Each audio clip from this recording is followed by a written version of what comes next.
मतलब ये है कि आप लोग एक स्ट्रेंथ की पढ़ाई अपनी कंप्लीट करके आगे हायर स्टडीज के लिए जा रहे हैं और इसलिए हमें बहुत खुशी है। और साथ ही साथ दुख भी है कि आप लोग यहाँ से जा रहे हैं। तो कई बच्चे तो ऐसे हैं उनके बगैर हमारा कोई भी फंक्शन पूरा नहीं हुआ है। मैं नाम नहीं लूँगी पर आप लोग सब जानते हैं कई बच्चे ऐसे हैं जिन्होंने हर प्रोग्राम उन्होंने अपनी परफॉर्मेंस दी है और ये बच्चों का प्यार ही होगा आप लोगों के लिए इन्होंने इतनी अच्छी पार्टी अरेंज की है तो आप इसका मजा लें। Thank you and wish you all the best.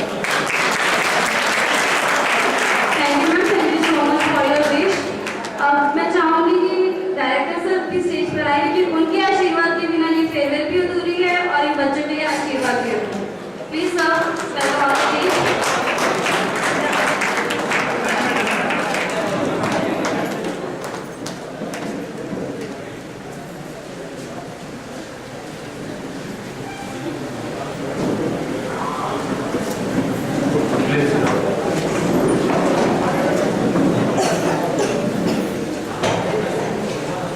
Respected Sangeeta Singh ji, member Pradip Market, DRP Sharma ji, and respected officer, Freedom Group of Institution, Mukesh Arya ji, Principal, PDM, CDA, और BK sir, vice principal. जहाँ तक pharma का सवाल है, pharma के principal mister education और बाकी सारा हमारा जो स्टाफ है, चाहे वो फार्मेसी से है, चाहे पॉलिटेक्निक डिप्लोमा साइड से है। मुझे एक चीज़ का तो ये लग रहा है कि स्ट्रेंथ आपकी शायद कम है।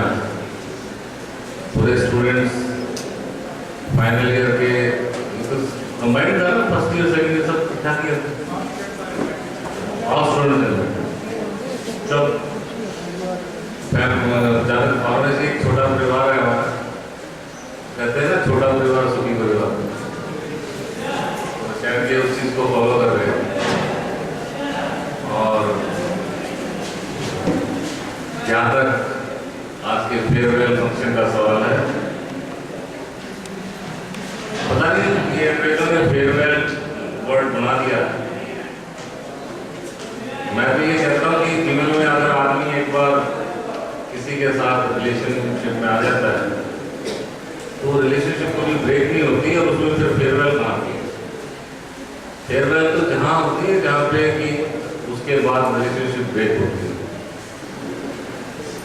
जहाँ तक हमारा सवाल है, आप सभी फार्मा स्टूडेंट्स को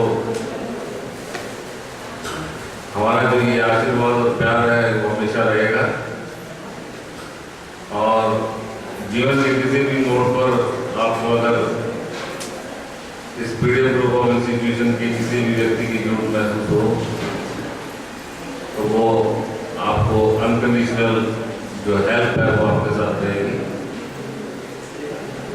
तो इसलिए मैं इसको फेयरवेल ना मानते हुए एक अच्छी बिगनिंग को की शुरुआत कहूँगा कि एक नई बिगनिंग आपके लिए हो रही है।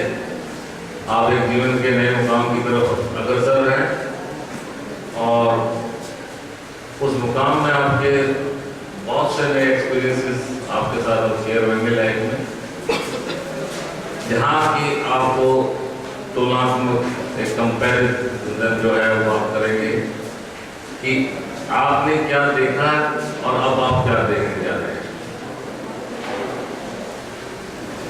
ये इस साइड थोड़ी सी आवाज का वैसे मुझे पता है बहुत मुश्किल है ऐसे होना, क्योंकि ये भी अपना प्रोग्राम ऑर्गेनाइज कर रहे हैं।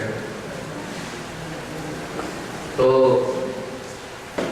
जहाँ कंपैरिजन का मतलब है वहाँ आप कंपैरिजन करेंगे अच्छे से बुरे का, बुरे से अच्छे का, और तब आप एवेल्युएट करेंगे कि आप किस लाइफ से निकल के आए हैं और अब आने वाली जो लाइफ है वो क्या है। क्या आपकी वो पिछली लाइफ जिसको आप डिसिप्लिन के नाम पे, अटेंडेंस के नाम पर कहीं छोड़ के आए हैं, और आज रियल लाइफ में सपोज अगर आप किसी जॉब पे जा रहे हैं, क्योंकि मुझे एक बात की तो खुशी है कि फार्मा के अंदर अभी भी प्लेसमेंट की प्रॉब्लम नहीं है। प्लेसमेंट बहुत अच्छी है, बशर्ते कि बच्चे ने थोड़ा सा भी ढंग से परफॉर्म करके पढ़ाओ। देखो, गधे की जरूरत तो कहीं नहीं होती, गधे की जरूरत तो सिर्फ धोबी के पास होती है, और वो सामान ढोने का काम आता है। लेकिन जिसने थोड़ा सा भी बढ़िया पढ़ाई की है, उसके लिए प्लेसमेंट अपॉर्चुनिटीज बहुत ज़्यादा है। तो आपके आने वाले समय के लिए मैं आपको बधाई देता हूँ कि भगवान करे, ईश्वर करे कि आपको बहुत अच्छी कंपनीज में जॉब मिले। लेकिन उसके साथ साथ मैं आपको एक चीज़ ये भी कहूँगा कि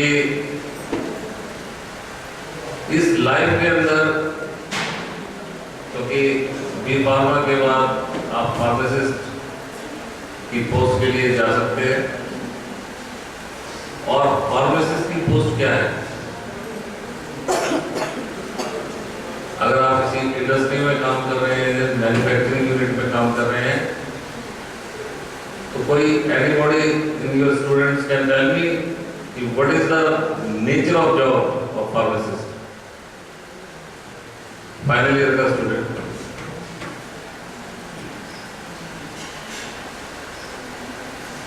फार्मासिस्ट का मीनिंग समझते हैं?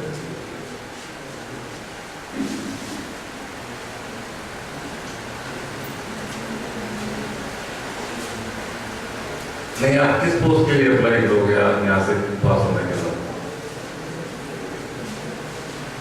न्यूज़पेपर में अगर कोई ऐड होगी तो आप किस किस पोस्ट के लिए अप्लाई करेंगे? चलो मैं बता देता हूँ आपको। फार्मासिस्ट की पोस्ट एक ऐसी पोस्ट है जो मेडिसिन के डोजेस के बारे में प्रिस्क्राइब करता है। जैसे डॉक्टर ने जो मेडिसिन प्रिस्क्राइब की, but the doses of that medicine is to be prescribed by the pharmacist.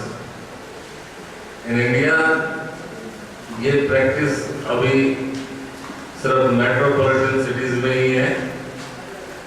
हमारा बैड लक है कि अभी रूरल एरिया में या अदर देन मेट्रोपॉलिटन सिटीज में ये प्रैक्टिस अभी नहीं आई है, बट समय रहते आहिस्ता आहिस्ता ये ऐसी प्रैक्टिस हो जाएगी कि बिना फार्मासिस्ट के कोई केमिस्ट आपको दवाई नहीं दे पाएगा। और उस दिन इन फार्मासिस्ट लोगों की एक अलग तरीके से वैल्यू होगी। उधर अगर आप मैन्युफैक्चरिंग कंपनी में अगर हैं